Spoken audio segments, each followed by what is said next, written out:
because explaining the truth feels heavier than carrying it. Yet I know the truth.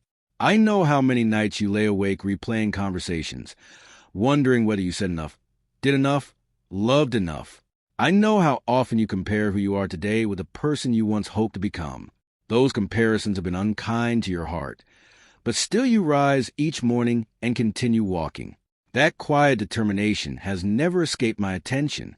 Every sunrise you greeted despite exhaustion, every responsibility you carried without applause, every silent sacrifice you made for those you love. I have seen them all. You wonder if there will be enough. Enough strength, enough time, enough health, enough provision, enough hope. But beneath every one of those questions hides another one that you rarely admit. Will I be enough?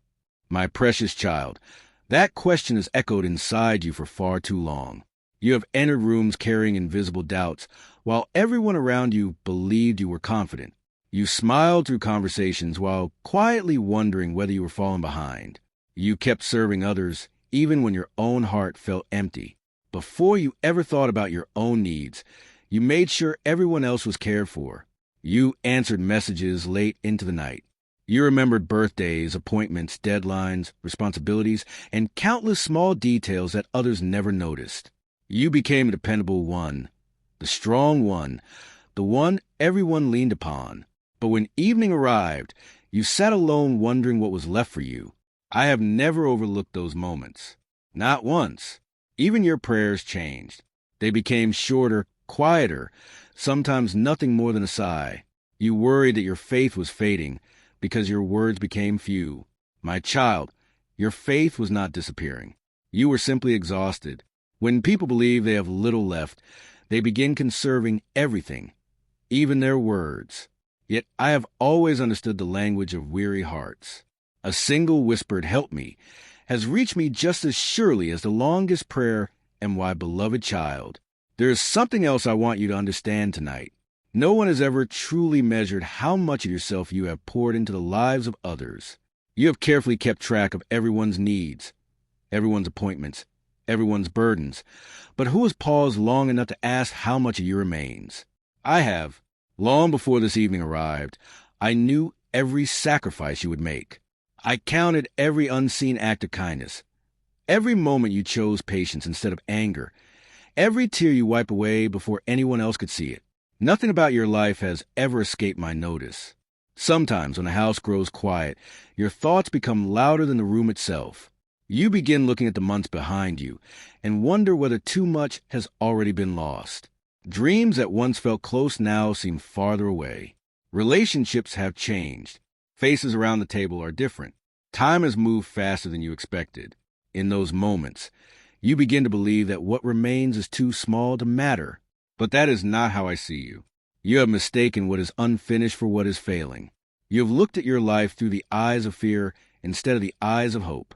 Fear has a way of convincing you that every ending is permanent. It whispers that every difficult season is proof that better days have already passed. It urges you to stare at what is missing until you forget what still remains. I never speak that language. I speak the language of restoration. I speak the language of new beginnings. I speak life over places that others have already declared empty. There is a burden you have carried quietly for many years. It is the burden of believing that asking for help somehow makes you weaker. You have become so accustomed to being the dependable one that you struggle to let others carry even a small part of your load. So when someone offers support, you politely decline.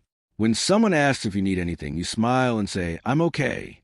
When your own heart longs for comfort, you convince yourself someone else probably needs it more.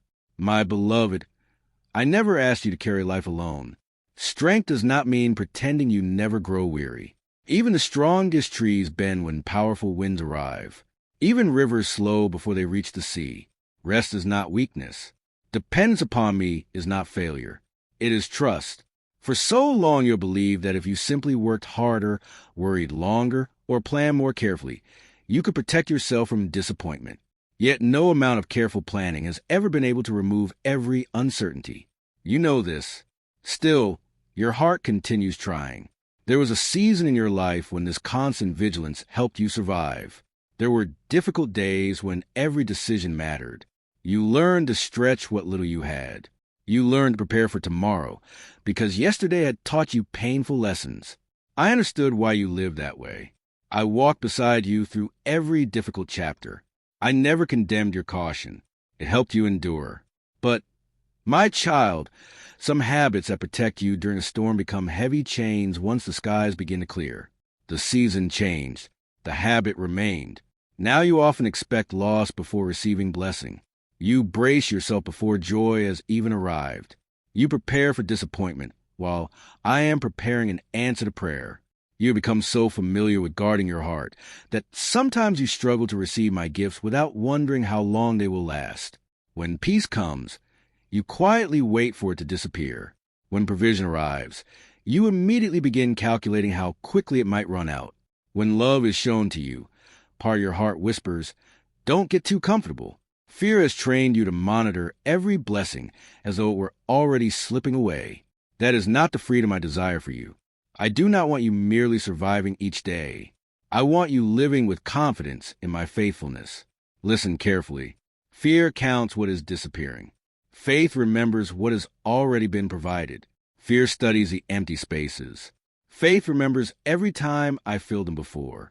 Fear says, "Look how little is left." Faith replies, "Look how many times God has already made little become enough." Think back over your own story. Can you remember the seasons you believed would destroy you? Yet here you are. Remember the doors that seemed permanently closed. Some of them opened in ways you never imagined. Remember the nights you cried yourself to sleep.